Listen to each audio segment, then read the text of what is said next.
Welcome to Nature's Take. This is the show where we dive deep into the stories that matter in science. In each episode, we pull in some of nature's finest into one room, present them with a topic, and see where the discussion leads us. In this episode, we're diving into generative AI. This is an AI that, as the name suggests, is capable of generating text, images, and more.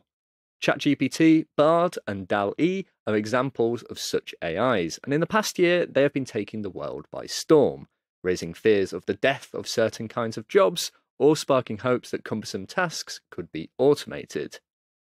In science, these AIs promise to transform search engines, summarizing dense corpuses of literature, or they could even be used to edit manuscripts. Simultaneously, they are known to write convincing falsehoods, known as hallucinations, and they could be used to produce copious misinformation, potentially making scientists' work to discern the truth more difficult. So, what impact are these AIs having? What does the future hold for science? To get into this and more, I'm joined by three very knowledgeable guests. I've got Magdalena Skipper. Hi, I'm Magdalena. I'm editor-in-chief of Nature. And AI, generative AI in particular, has really entered mainstream research as a tool. That's why I'm interested in how it's going to unfold. And we've got Richard Van Norden. Hello, I'm Richard. I'm a features editor at Nature, so on the journalism team, and I've been looking at how AI is affecting science and what our readers think of it, and commissioning journalistic articles on it over the past year. And last but not least, Jan Sweeney. Hi, I'm Jan. I'm an editor at Nature, and I handle all submissions in AI and AI applications in the physical sciences. Well, thank you all so much for joining me. Now, as I said, these AIs have been taking the world by storm, and from my perspective, this seems to have started with ChatGPT, which is what is known as a large language model. This was released back in November. But I was wondering, has there been a real step change in what these things can do at that point? Or is there just something about ChatGPT that made the world stand up and take notice? I would say that sort of the main thing that OpenAI did was improve a lot in sort of the plausibility of the text and kind of how human it felt when you responded to it. And so the interesting thing is that the underlying sort of language model that was used by ChatGPT had been released before, but then there was what they call like reinforcement learning of using human feedback, which is they actually just got people to train the model to be more human-like in its responses to questions and to do this kind of thing. And that actually is what grabbed people's attention, I think. And the fact that they made it free to use as well. People internally in other companies who kind of said they had similar things brewing, but they decided to keep a lid on it for the next while just to sort of assess how it went and this kind of stuff. But they kind of went a bit earlier and got a lot of attention, basically. And so, from your perspectives, we're interested in science here. How much have scientists embraced these tools? How much are they using them? Well, we've done a few surveys of our readers, not very scientific, but certainly a lot of people are definitely using these tools. So these things are kind of producing very fluent, human-seeming text. What they're doing is returning sort of probabilistic assemblages of words based on all the billions of words that they've seen. They're just generating a new word by word, or token by token. So they kind of write and talk in cliches, almost. They're kind of providing you with what looks like a good way to complete sentences and paragraphs. So that's actually great, apparently, for writing code, because when you're writing code, you just want what's the cliched obvious answer to do what I want to do. I mean, I've used it for that. And I know a lot of scientists have used it as an assistant to help them write code. A lot of people have told us this. And then there are also another group of scientists for whom English is not their first language. And they are definitely using this to help them write papers, just rephrase what they've got and just make it smoother and more natural and more fluent. That's a huge use case. When it comes to doing more than that, I know people have written to us about using ChatGPT to write a whole paper, but it strikes me that this is more of a gimmick at the moment than it is anything really useful. And the other way people might be using it is, unfortunately, perhaps to manufacture completely false narratives. Thinking of it as an assistant or a tool, I think, is a really useful way of thinking about it. There is a lot of talk about it, and probably, as we were saying earlier, because they are so intuitive to use, so easy to use, you can use them in ordinary life as well as in your scientific life. So the two begin to blend almost.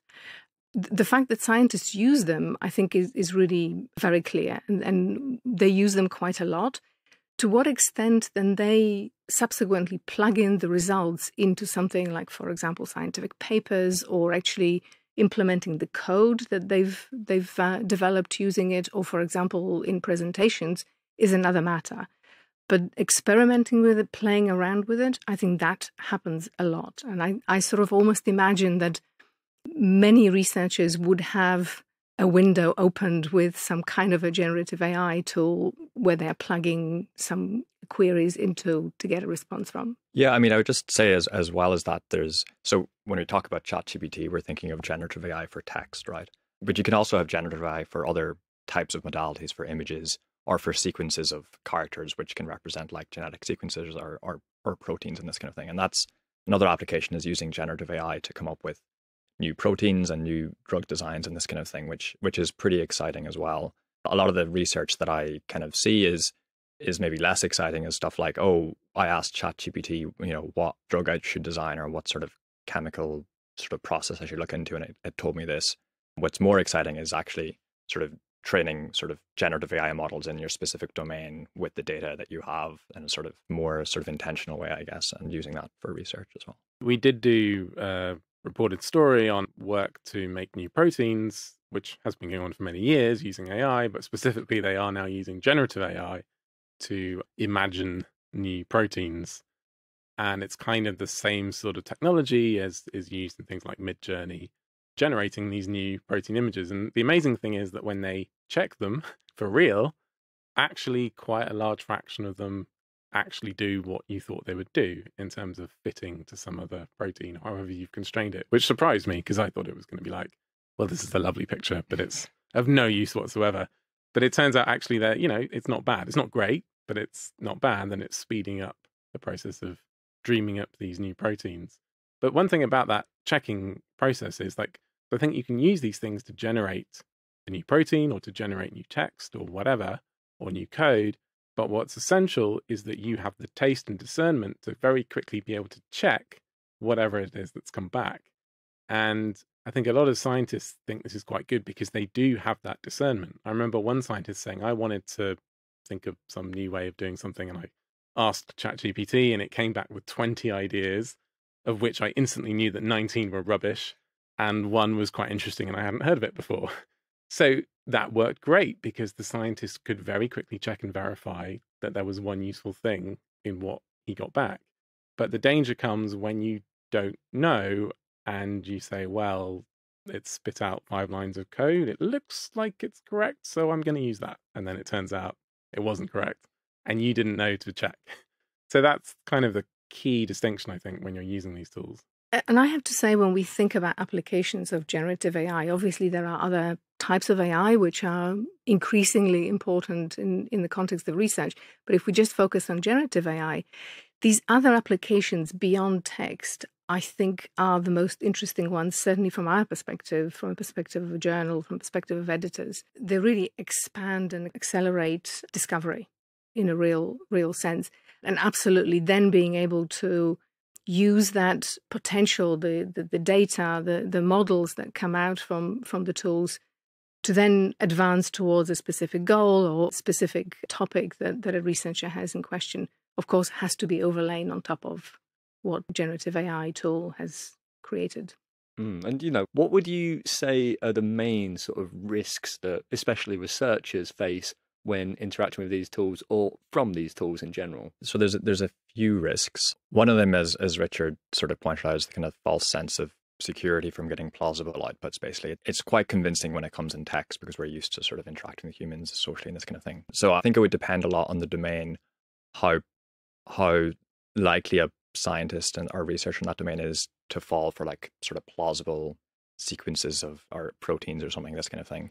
So there needs to be experimental validation, etc. That's done. And I think the danger is that that this can be hyped up quite a bit, and sort of those processes are sort of not followed as rigorously, basically because there's so much hype in using generative AI for like drug discovery and this kind of thing. Another risk is kind of how it affects the data ecosystem. When we look at the open internet, for example, what OpenAI did was they trained on basically everything that was available to them. And then suddenly websites that are public facing, like Stack Overflow, which is used by coders a lot to actually like ask coding questions, their traffic has actually plummeted since then. because now they're using OpenAI instead. And that's fine in principle. What that means is that Stack Overflow are no longer getting better solutions. So actually there's this kind of popular image of like the sort of AI or the machine like eating itself, basically, and it's training on its own data. And there's no new, fresh data being put in. It is important, though, because, of course, we know that existing data are imperfect, incomplete. And of course, one obvious danger that is quite well known and often talked about is that of bias in output from generative AI. And perhaps the most commonly talked about bias is that associated with lack of diversity represented in the outputs. And it can be in the context of text, but of course it can be in the context of data, because we know these data sets are imperfect. And again, that in itself should not prevent the use of the output, but those who use the output of these generative AI tools have to be very sensitive to the fact that these dangers exist and that the output may be biased. Yeah, I think that's a very good point as well, because the sort of the trend basically that ChatGPT has kind of encapsulated is this idea of a base model that's trained on huge diverse data sets, right? And this means that basically you have one model that's trained on everything and it can perform well in a variety of tasks that you didn't necessarily train it to do. And that might work well in some domains in science, but then the sort of counter of that is actually just focusing on that one specific task and training a smaller model with better quality data suited for that task. And that sort of road of research might just be sort of abandoned or sort of ignored for a while, which might be another risk as well. Skills atrophying, maybe abandoning some areas in favor of this one, or just saying, well, I can always use the LLM to improve this. But when it comes to writing, for instance, and I don't need to think so hard about what precisely I am saying and how I want to put it. And then you lose the ability to put your points more succinctly and precisely. That's something that certainly I've seen some academics worry about, as well as perhaps the danger of a dependence on the large firms that are the ones that have the computing resources to build these large pre-trained models. And, if they put their prices up, then too bad. So I've seen people worry about that as a sort of long-term risk of reliance on these LLMs. So some of the risks that we've discussed have brought up conversations about regulation of these tools, and we can talk about that a bit more broadly in a second. But I was wondering what Springer Nature, of which Nature is a part, what's their perspective on this as a big publisher of scientific work? A number of discussions started about this, I think probably at the beginning of the year. So we all started talking about ChatGPT and generative AI towards the end of last year and the beginning of this year. The first manuscripts, for example, appeared in some academic journals co-authored by ChatGPT. So that started conversations around what does it mean when a generative AI tool is used in communicating science, or indeed, how should we transparently explain that in the process of discovery, of drawing the conclusions, some form of generative AI was used. And as always is the case, to begin with, when something new tool appears that becomes very prominent, there is a moment of panic. I think the whole community within the context of scientific publishing actually got together pretty quickly to begin to think about it. And of course, we did that as well. And so from Springer Nature's perspective, it was very clear to us that clearly it's a useful tool. We want to encourage responsible use of the tool, but responsible is the key word here. So very clearly, authorship carries very specific responsibilities with it, and that has to remain a domain of humans. Generative AI cannot be a co-author, can be a tool. And as such, it ought to be described in the methods section. So whether it's used to help write, compose the manuscript, or do literature survey, or indeed support any other aspect of the paper. I mean, it's worth noting that some other journals have outright banned ChatGPT. So Science have banned ChatGPT being used. And some funders have said that it can't be used in review of grants. Although they seem to be more concerned about confidentiality, which is to say you're presumably to generate your review, you're putting in the grant information into the tool, which, I mean, is obviously important, perhaps not the primary concern from my point of view as a journalist, because I'm worried about people just using LLMs to, generate text and images and do peer reviews and do papers without ever actually bothering to evaluate what they are writing. And that, I suppose, is where either you ban them or you bring in a transparency requirement. But certainly as a journalist, I'm sort of thinking, I don't really see, Magdalena, how Nature can know if someone doesn't declare that they're using an LLM, but they do use it. It doesn't seem to be detectable to me. And for sure, but the same applies to when you ban it. Right? Absolutely. You have no idea. Absolutely, so yeah. rather than banning something or being really overly cautious with something which is clearly here in common use and quite frankly here to stay, we're offering this opportunity for transparency.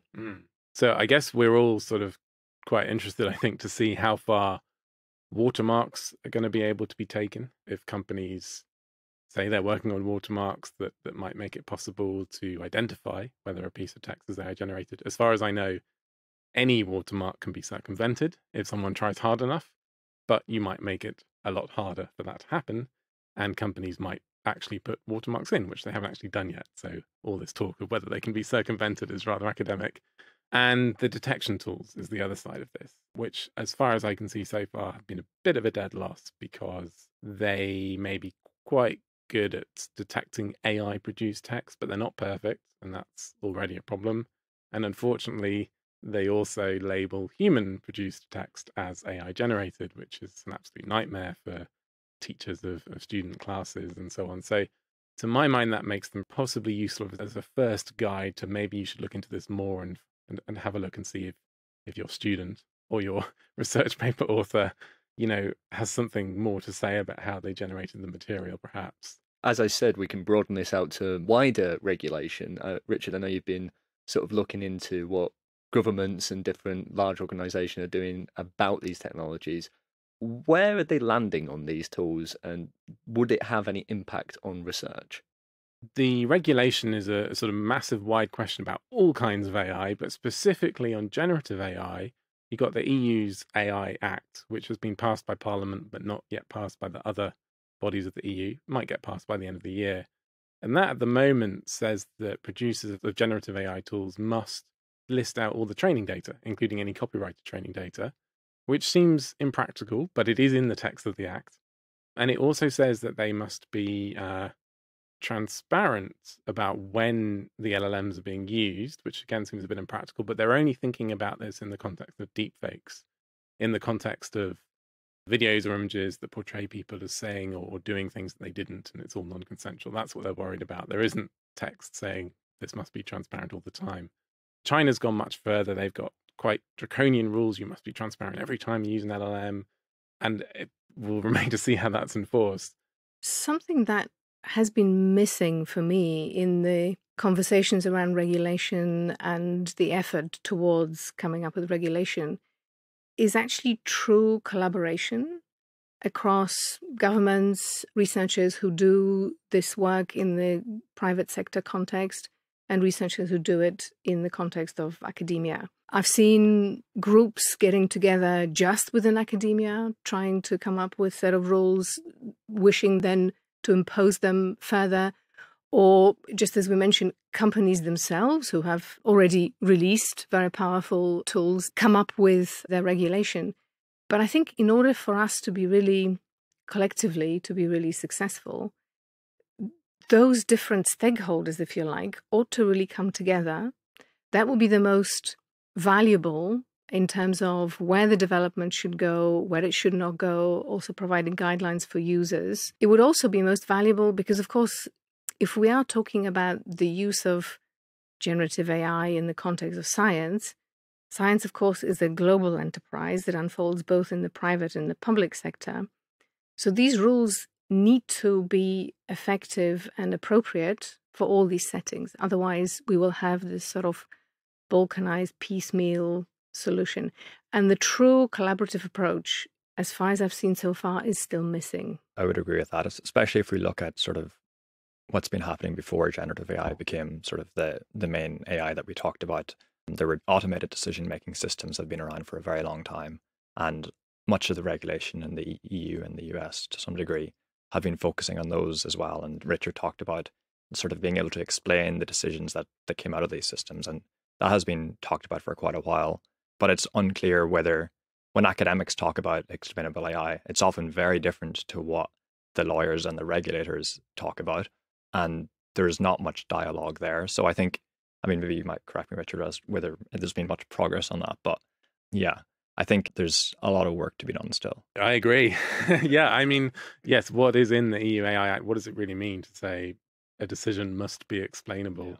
Is very unclear. And that, I mean, there's already a right in the EU to be explained. If an automated decision that affected you was taken, you're supposed to demand an explanation of why did that happen? How did that happen? But unfortunately, almost none of the decisions that are aided by algorithms are fully automated. Ad placement is one of them. Adverts, they're sort of now done by an automated process, but almost nothing else is fully automated. There's always a sort of person saying, well, the program suggests that this prisoner should not be released because my AI suggests they're high risk, right? They're still making the decision. And so this EU right doesn't quite come into play there. And so, yes, there's sort of words about explainable AI in legal texts, but what does that mean is rather unclear. Yeah, I mean, I wonder is there actually a way to make these tools so you can understand the decisions they've made? I think it very much depends on who you ask, right? But the simpler, the better, usually. And we're quickly veering towards a very complex sort of system. So I think it's becoming less and less feasible if we haven't really reached consensus with these very simple decision-making processes that involve things like decision trees and this kind of thing. Then I'm not very optimistic about the capacity to have explainable decisions coming out of LLMs anytime soon, especially when we look at how kind of brittle they are. If we just give different, what they call prompts, different ways of asking a question to an LLM, to ChatGPT, you get vastly different responses. You ask it to explain itself and it gives you some sort of logic back, but you have no idea whether that logic is, well, it doesn't, it's just giving plausible responses, right? That is not an actual explanation for what's going on inside. Many in the community are very worried that these LLMs specifically and other types of generative AI are not very explainable. And so I think one sort of route that people are kind of floating is actually just thinking about applications specifically, being like, there are certain applications which are just high risk and too risky. And so you just should not use these complex systems. Even if we think we can have an explanation, it's not really going to be foolproof in the way that we think it might be. So there are certain sort of domains in which you just shouldn't use them, basically. But then there are others in this, rather than in specific domains in more general context, who simply ask, does it matter that we don't know how they work exactly? And, I've heard comparisons made to the human brain. We really don't understand a lot of how our complex behaviors are generated as an emergent property of the organ. And then, of course, we're studying it, but we still don't understand. So what does it matter? So that's an interesting position, right? I suspect, from my perspective, the difference really is in the application that you were just talking about. For some applications, it sort of doesn't matter as long as you're careful and you probe and maybe ask, put the question or the challenge in different ways. But in other applications, it really doesn't matter that you understand it. Now, this is a field that I think is fair to say has had a lot of hype in it. So I wondered what your perspectives were on these tools. Are they worthy of the hype? I think they will change a lot. They're already changing a lot. If you really think about the totality of AI tools, they are transforming the way science is done, how questions can be asked, what kinds of questions we can ask, and what timescales we can answer them. So I think we will see a change. Now, your question was about hype, and of course, in some cases, that hype has led to extreme opinions, such as, for example, we should not go there, we will destroy science as an approach as we know it today, and they will no longer be human scientists driving our discovery and exploration. I certainly don't subscribe to that. I do see it as a suite of tools, and as any set of tools, when used judiciously, the prospects are fantastic as an opportunity. So I myself don't particularly like to use the word hype or think about hype because that often is associated with negative connotations. I think AI tools are worthy of the attention that they're getting because the potential is great. I think the hype is in the language to describe them. I mean, I hope all our listeners know that, these are generative models. They're providing a sort of probabilistic representation of what they've been trained on, but they're not thinking, they're not reasoning, they're not understanding, but they can still be very useful.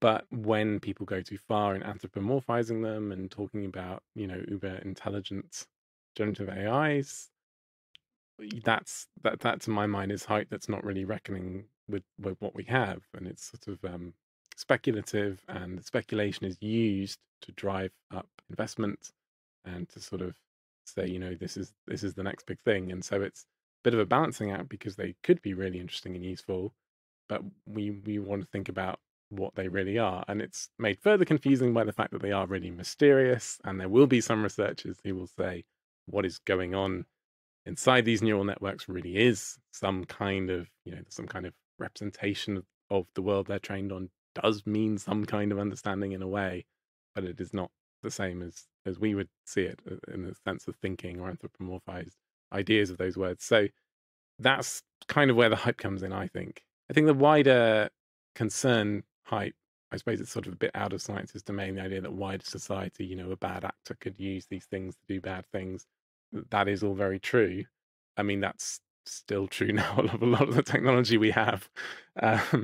So that's all, that all worries me as well, but it's kind of like it's outside the domain of science.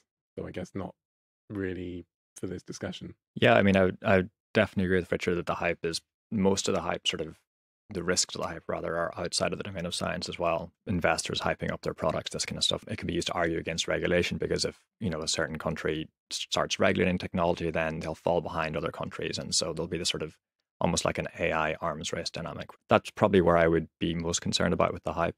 In science specifically, I think it's worthy of the attention it's getting in many ways. There's going to be so many tasks that form part of the scientific pipeline: data processing, how to process images, parts of the paper writing process. All these things could become a lot more seamless, and could just really, we won't really see it in terms of like headlines and papers, right? Or even our co-authors, as we know. But I think it will speed up science to a considerable degree, I think. So what would you say, as sort of a final speculative question, does the future hold for these technologies and for science as a result of it?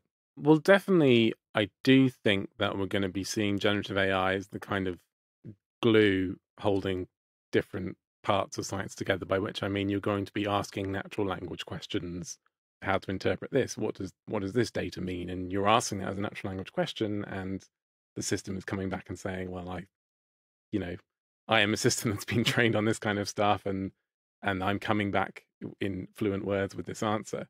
Previously you would have needed to be a specialist, and now maybe you don't need to be a specialist, and you can use these LLMs everywhere.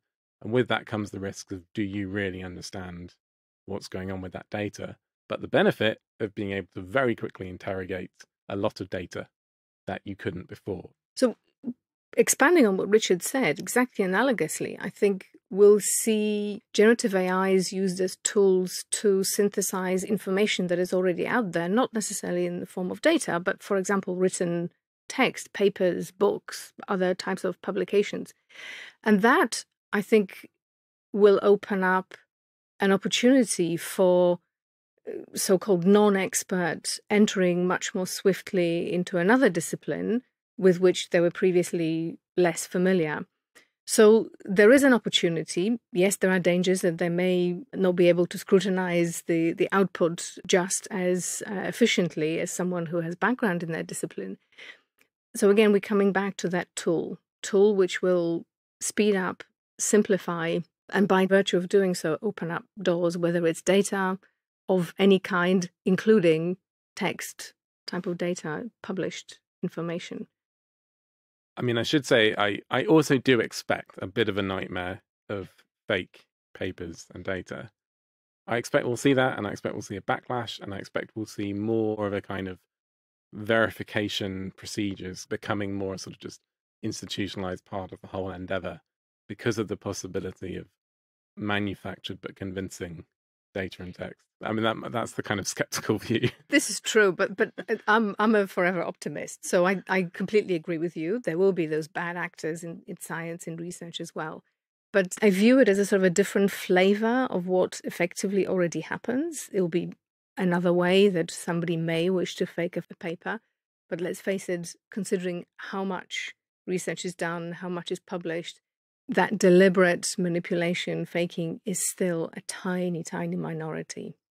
So that's my optimist view to counterbalance your perspective. Well, it's nice to end on an optimistic note. I want to thank you all so much for joining me. That's all we've got time for this time. Nature's Take will return, but for now, thank you all so much for joining me. Thanks very much. Thank you. Thank you.